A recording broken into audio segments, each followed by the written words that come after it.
bienvenue dans ce 5ème phase guide. Ce coup-ci, on va s'attaquer à Fizz AP Jungle Runeglaive, un champion qui est à l'heure actuelle très puissant. Nous allons commencer donc par son kit de sort. En commençant donc par le Z, qui est le sort que vous allez max boost. C'est juste simplement des dégâts supplémentaires à l'impact sur vos attaques quand vous l'activez. Et passivement, ça va faire un dodge. C'est donc le sort que vous allez prendre en premier pour clean facilement les golems en exigeant le pull de votre lane la plus proche.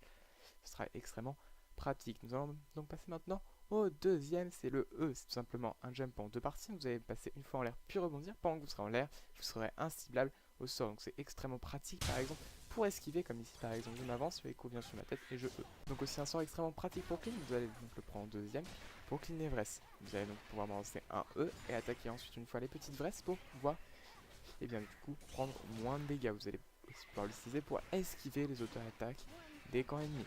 Donc vous allez facilement pouvoir clean les vresses basiquement en lançant votre E et votre Z très facilement. Une fois avoir fait les vresses, vous passerez maintenant à votre red buff. Vous allez balancer votre E pour esquiver les auto-attaques tout simplement. Quand vous voyez qu'il va vous frapper, vous esquivez avec votre E, vous activez votre Z, vous smitez au moment où il passe relativement au life, vous activez vos potions, normalement vous cleanez sans perdre trop de points de vie.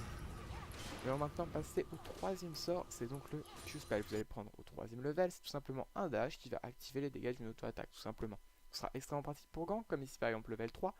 Vous allez donc balancer votre Q, votre Z, puis votre E. Ça permettra très facilement de prendre des kills, comme également ici au mid.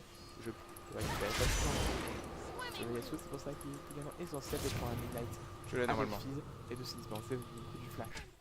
C'est donc très fort comme vous l'avez vu. N'hésitez pas à chaque game à faire un gank bot lane ou mid lane level 3. C'est extrêmement pratique. Là je jump in avec mon Q-spell, j'utilise mon E pour attraper l'ennemi et on campe encore une fois le premier sang. Pour vous donner un autre idée, pour ce phase guide j'ai fait 7 games et à chaque fois j'ai récupéré un kill level 3 en faisant des ganks comme ici par exemple. C'est vraiment extrêmement fort en utilisant bien sûr l'ignite pour finir le kill.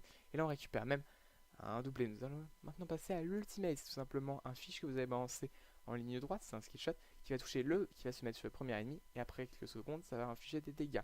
Vous utilisez le pour gank étant donné que c'est extrêmement pratique, donc vous utilisez votre Q-spell avec votre Z activé, puis votre E pour pouvoir poursuivre. Ensuite vous attaquez l'ennemi et vous balancez votre ultimate seulement si vous avez besoin et vous pouvez même activer votre ignite. Ce kit de sort doit donc être accompagné du bon stuff. Je vous conseille en jungle de démarrer par donc une machette du chasseur, 2 potions et en premier la trinket verte puis rouge à partir du moment où vous avez fait votre premier kit de jungle. Ensuite vous prendrez donc le smite rouge avec l'enchantement bleu, puis un Zonia pour pouvoir Zonia au milieu des fights, Rabadon, Luden parce que ça fait énormément de dégâts et enfin un GA pour avoir énormément de chances de survivre. Nous allons donc désormais passer au teamfight et au mid-game. En teamfight et en mid-game, vous serez très fort pour effectuer des assassinats sur les ennemis. Donc vous allez par conséquent balancer votre E pour pouvoir chez les ennemis ou votre Q s'il y a des creeps, balancer votre fiche et vous pouvez même Zonia à la fin puisque votre dot finira assez aisément l'adversaire. N'hésitez pas également à dive, vous balancez votre Q-spell activé avec votre Z et vous balancez votre ultimate. Si vous êtes suffisamment feed avec vos ganks, cela devrait passer assez aisément. En teamfight, il est important de focus les carries en balançant donc votre ultimate, puis votre Q-spell avec votre Z activé et votre E enfin pour pouvoir follow, soit vous ou alors vous barrez. Vous pouvez également assez aisément défendre les objectifs contestés par les adversaires, comme ici avec un fiche dans la Nashor Pit qui permet de récupérer un triple kill. Nous allons donc résumer ça en un seul teamfight. Vous balancez votre fiche en plein milieu et vous balancez votre E avant de Zonia, parce que Zonia est très fort en teamfight avec Fizz. Ce qui permet donc ici par exemple de récupérer 3 kills assez aisément grâce à un fiche et un E, puis un Zonia. Ce qui suffisait de donc après en terminé, je vous conseille de laisser un pouce vert si vous avez apprécié, de laisser un commentaire si vous avez quelque chose à dire afin que je puisse m'améliorer, mais également de vous abonner à la chaîne pour voir toutes mes autres vidéos. J'en sors une le mardi et une le samedi. J'espère que cela vous aura plu.